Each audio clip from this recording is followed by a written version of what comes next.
ஏற்பட்டு இன்றைக்கு தமிழ்நாட்டில் நடந்த பல்வேறு நிகழ்வுகளின் காரணமாக ஐயா அவர்கள் வர முடியாத சூழ்நிலை ஏற்படுத்தப்பட்டு இன்றைக்கு இங்கே வருகை புரிந்திருக்கின்றார்கள். இந்த நிகழ்ச்சியை ஏற்றுக்கொண்டு இதில் பங்கெடுத்துக்கொண்டு நம்மையெல்லாம் பாராட்டுவதற்காகவும் பரிசுகளை வழங்குவதற்காகவும் அறிவுரைகளை வழங்குவதற்காகவும் வந்திருக்கக்கூடியவர் தமிழக 7 கோடி மக்களுடைய தமிழர்களுடைய கதாநாயகன்.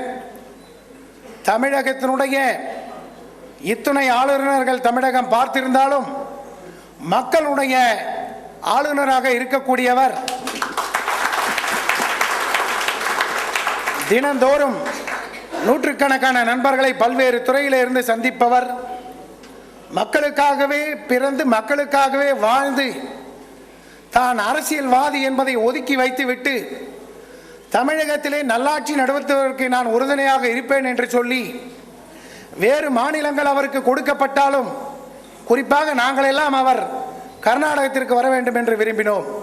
ஆனால் அரசாங்கமும் தலைமையும் அவரை தமிழகத்திற்கு அனுப்பியது.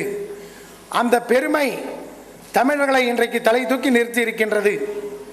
ஆந்திரமாக இருந்தாலும் தென்னகமாக இருந்தாலும் எங்கிருந்தாலும் தன்னுடைய திறமையால் தன்னுடைய நேர்மையால் தன்னுடைய வாழ்க்கை முறையால் தன்னுடைய ஒழுக்கமான அரசியல் முறையால் தன்னுடைய சொந்தமான நல்லதொரு வாழ்வின் முறையால் படித்தவர்கள் படிக்காதவர்கள் ஏழை மக்கள் எளிதான மக்கள் தொழிலாளர்கள் தொழிலதிபர்கள் ஏற்றுக்கொண்டு பாரதம் இந்த நாடு, அதிலே தமிழகம் நான் இருக்கின்ற நாடு, தமிழகத்திலே யார் எந்த அரசியல் கட்சி ஆண்டாலும் நல்லாட்சியை கொடுப்பதற்கு உறுதுணையாக இருப்பேன் என்று சொல்லி ஆந்திரத்திலே 15 பட்ஜெட்டுகளை சிறப்பாக கொடுத்து தன்னுடைய வாழ்நாளிலே பல்வேறு முதலமைச்சர்களை பார்த்து தன்னுடைய வாழ்நாளிலே இந்திரா காந்தி அவர்களுடைய வீட்டுக்கு வந்து காங்கிரசுக்கு வாருங்கள் என்று இந்த பெருமகனை அழைத்தார் என்று சொன்னால் அந்த பெருமைக்குரியவரும் இன்றைக்கு தமிழகத்தை வழிநடத்தக்கூடியவருமான நம்முடைய தமிழக ஆளுநர் மேதகு ஐயா ரோசையா அவர்களை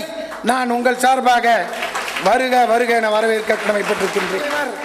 மரியாதைக்குரிய பாரத பிரதமர் மோடியாக இருந்தாலும் சரி, ரோசையா அவர்கள் நண்பராக அவர்களுக்கு இருந்திருக்கிறார்களே அன்றி அரசியலுக்கு அப்பாற்பட்டு பாராட்டக்கூடியவராக பெருமை பெற்றவராக இன்றைக்கு இருக்கின்றார்கள்.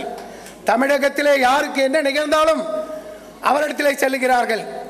ஆளும் கட்சியில் மட்டுமல்ல, திராவிட முன்னேற்ற கழகம், அண்ணா திராவிட முன்னேற்ற கழகம், அதற்கு மேலாக நம்முடைய புரட்சி புயல் விஜயகாந்த் அவர்கள், நம்முடைய பாட்டாளி மக்கள் கட்சி தலைவர் அவர்கள், இந்த நாட்டிலே இருக்கக்கூடிய தமிழகத்தில் இருக்கக்கூடிய அத்தனை அரசியல் கட்சி தலைவர்களும் நேசிக்கக்கூடிய ஒரு ஆளுநர் இருக்கிறார்கள் என்று சொன்னால் அது மரியாதைக்குரிய ஐயா ரோசையா என்பதை நாம் மறந்துவிடக் கூடாது.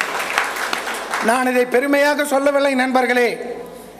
தமிழக அரசியல் வரலாற்றிலே கவர்னர் மாளிகை என்பது யாருமே செல்ல முடியாத ஒரு இடமாக கருதப்பட்ட காலமெல்லாம் மாறி சாதாரணமான குப்பனும் சுப்பனும் தொண்டனும் இன்றைக்கு ராஜ்பவனிற்கு போன் செய்து நான் ஐயா அவர்களை பார்க்க வேண்டும் என்று சொன்னால் உடனே விடை கிடைக்கும், இத்தனாம் தேதி நீங்கள் இத்தனை மணிக்கு வாருங்கள் என்று அத்தனை சிறப்பாக மக்களை சந்திக்கக்கூடிய ஒரு தலைவர் இருக்கிறார்கள் என்று சொன்னால் இந்தியாவில் இருக்கக்கூடிய மிகச்சிறந்த ஆளுநர் கவர்னர் ஐயா ரோசையா என்பதை நாம் பெருமைப்பட இங்கே நான் வலியுறுத்த விரும்புகின்றேன். நண்பர்களே, இங்கே அவர் வந்திருக்கின்றார்கள். இஸ்ரோ நிறுவனத்தின் சார்பாக நடைபெறுகின்ற இந்த 7ஆம் ஆண்டு விழாவிலே தாங்கள் பங்கெடுத்துக் கொண்டு எங்களை எல்லாம் மகிழ்விக்கின்றதற்காக வருகை புரிந்திருப்பதற்காக என்னுடைய வணக்கத்தை சொல்லி உங்களை அன்போடு வரவேற்க கடமைப்பட்டிருக்கிறேன். இந்த இஸ்ரோ இயக்கம் நல்ல பல காரியங்களை தொடர்ந்து செய்து கொண்டிருக்கிறது. நானும் கூட சிவகுமார் அவர்களை கேட்டேன், உனக்கு அரசியலே வருவதற்கு ஆசை இருக்கிறதா என்று கேட்டேன். அவர் சொன்னார், நான் இப்போது யூனிவர்சிட்டியிலே வேலை பார்க்கிறேன், நான் இஸ்ரோ நிறுவனத்தை நடத்துகிறேன், நான் வளரும் அறிவியல் என்ற புத்தகத்தை எழுதுகின்றேன், நான் ஏழைகளுக்கெல்லாம் உதவுகின்றேன் என்று சொன்னான். நான் சொன்னேன், நண்பனே, இதுதான் இன்றைய அரசியலுக்கு தேவை. அடுத்தான் காசிலே பிழைத்து அடுத்தவனை வாட வைக்கின்ற அரசியல் எங்களுக்கு தேவையில்லை. நல்லவர்கள் இருக்கின்ற இடத்திலே நீங்கள் இருங்கள், அரசியலுக்கு வேகமாக வாருங்கள் என்று சொன்னேன். அவரும் விரைவிலே வருவார் என்று நம்புகின்றேன்.